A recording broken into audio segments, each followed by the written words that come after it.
Ships are weird. At sufficiently large sizes, they can act like self-contained little cities floating around in the open seas. Well, if a ship can be a city, then the ship is its Grand Theft Auto. And rather, it's Quake.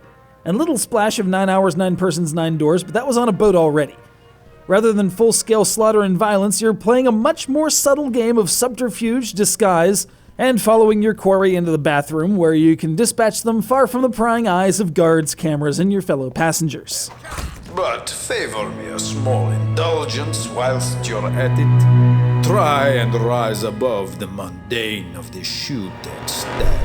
The devious Mr. X, really original, is taking control of this vessel and is pitting everyone on board, save for staff for whatever reason, against each other in a cloak and dagger murder mystery, where you don't know your killer, but they know you.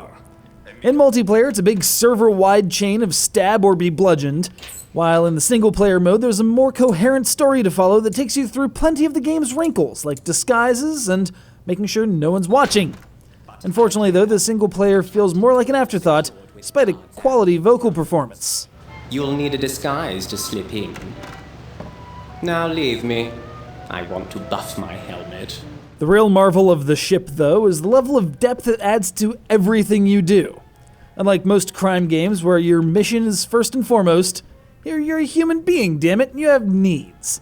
Needs like food and drink, and bathroom use, and entertainment.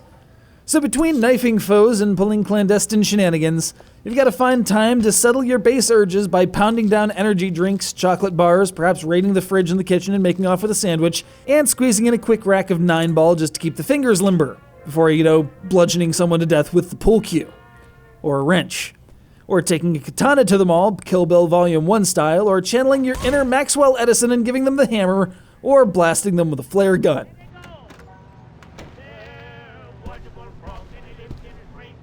And here's where it gets janky. While there's a heck of a lot to interact with on board the ship, some elements just don't work as well as you'd expect them to. Ping someone with a flare gun and their model goes all screwy, and kind of a delightful appreciation of gaming bugs. So it might not be completely solid, but man, what is here is really freaking fun. All the way down to the music that flows from every speaker, changing with each segment of the ship you enter, giving way to natural sounds of the waves, only for you to get caught brandishing a deadly weapon, thrown in the slammer, and forced to pay a fine and wait around for a while. Significantly more of a barrier in multiplayer, it would seem, as it's time you could be spending hunting down your foes. But it gives you an opportunity to appreciate what I believe is an old-timey bit with Harry Morgan playing in the security office. Colonel Potter, you are an inspiration.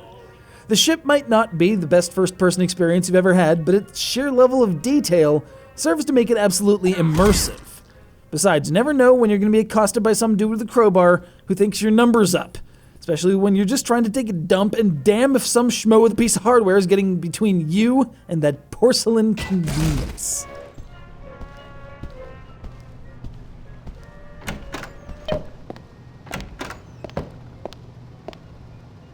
La,